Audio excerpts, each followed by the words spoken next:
friends. We are here today in the first chapter of the book of Philippians. This is Philippians chapter 1. And I think I want to point out first, not about the passage, but about my love for this book. This is actually the first book of the Bible that I ever read. I feel like it's very special to me for that reason. When I was young, I was going on a mission trip with my church, and in order for us to be able to go on the mission trip, we had to read every chapter and then write something about the chapter and then hand it in to the church, and if we did all that, then we could go on the trip. There was other things we had to do too. But I always felt like this is the most glorious book in the whole Bible. And part of that was because that was the only book that I read, but I was thinking, how could it get better? And, as I continue to read the Bible, it's the Bible is wonderful.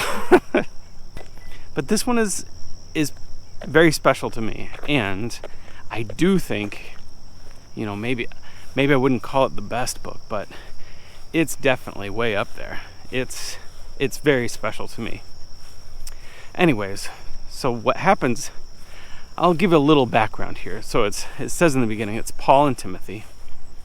And Paul and Timothy are writing to Philippi, the church in Philippi, because, it's not like Corinthians where they're correcting anything.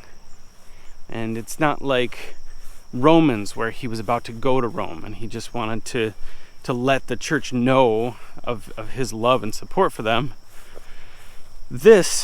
Paul is in prison. And, sometimes I wonder, when he's in prison, I hear that he was under like house arrest, like it wasn't that big of a deal. But in this book, you realize that he is very conscious of the fact that these might be his very last days.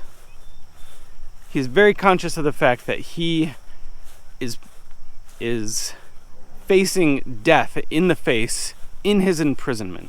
And it's not a good place. So he is in prison right now, and the church there in Philippi put a collection together and sent it to Paul so that he could be comfortable there. Back then it wasn't like you would get a jumpsuit like you would today and they would feed you your meals.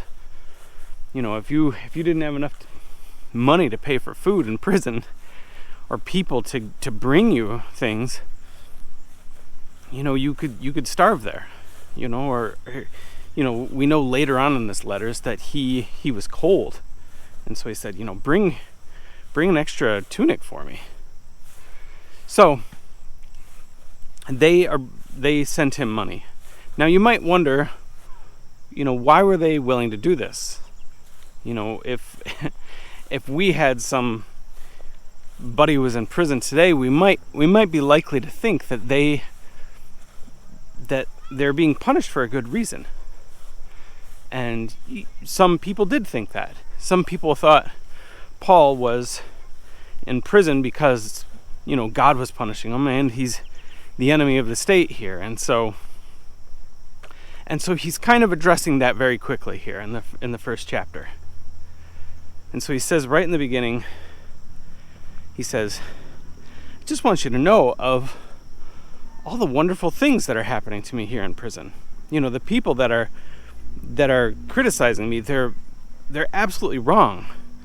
Because though I'm in prison, you would not believe how the gospel is spreading through my imprisonment. It's such an interesting thought. You would think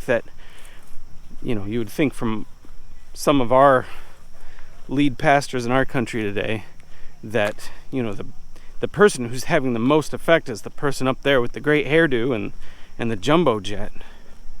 But Paul is probably having more impact on the gospel than anybody else in the world at this time. And he's a prisoner. God is using this imprisonment to spread the gospel. Now that's consistent with what God has been doing in his ministry all along. Today, up and through, Jesus and his crucifixion. So he's addressing this idea. He says in this chapter, there are people that are saying that they're preaching the gospel against me. And there are some that are preaching the gospel in love, in support of me. And he is saying, I don't mind either way. Either way, the gospel is being spread, and that's all I care about. However, they should know that the gospel is being spread like crazy, and even if I end up dying, I know for a fact that God is going to use that. He's going to use it for good somehow. And he says something really interesting. He says for me, to live is Christ and to die is gain. I don't know of anybody who has faith quite like this today. At least I've never met anybody like that. But this is just normal Christianity. We talk about this hope that we have. This hope that we have in salvation, the hope that we have in God. And we talk about it as if it's something that we're actually doing in our life. However, this is what it looks like. He actually says, I don't know whether I should stay or whether I should go. He said, for me, I don't know. It's hard for me to choose. He's saying here, I know that what I really want to do is to go and be with the Lord. That's what I want to do. But he's saying, part of the way that I'm going to suffer for you is I know that there's so much work to be done, and I know that God is going to give me the opportunity to do that work. And so he's confident here that he's not going to die, and he doesn't.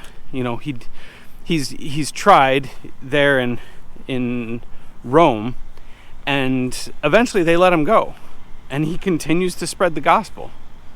But he's saying, even if I die, that's great. In fact, that's even better. And he said, but I'm convinced that I'm going to live. I'm going to live because I know that God has more out there that he wants me to do. I often wonder what it takes to have faith like that. Now, it's easy for Paul because Paul has spoken before about the experience that he had. Whether he was in the body or out of the body, he doesn't know. But he was taken up into the third heaven, and he was given wisdom and insight. We know that he was blinded and that God spoke directly to him. And so, if I had that experience, I might say, yeah, I know beyond a shadow of a doubt. I know that God is there and that He's using me, and I know that I'm gonna be with Him in the end, and He must have some idea of what that looks like. So he's not afraid of death. And if you look at the people in the early church, basically all the 12 disciples minus John, they all ended up having this martyr's death. None of them were afraid. I even heard that Andrew, after his brother Peter died, went up to the same place and basically did the same thing that Peter did. And they said, don't you realize we just killed your brother? And he said, do you think I'm afraid of that? Why do you think I would be afraid? We as Christians should know that, Paul says it really well in Romans chapter 8. He says, we know this, that all things work for the good to those that love God and who are called according to His purpose. So we know this is true. He says it over and over again, but he's actually living it out here. And so he's talking again at the end of the chapter. He says, you guys are partaking with me in this.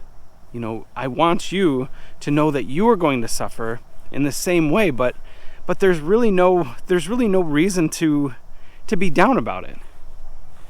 Paul's suffering over and over again, and he may even face death, but when you are a son of the living God, and when you are called according to his purpose, nothing that they can do to you in life will take away your hope, and nothing they can do to you in death will do anything but improve your situation. So that's what we have in Philippians chapter 1. And this whole book is wonderful. So stick with me for the next, 4 days, and I'll see you tomorrow. Have a great day. Bye-bye.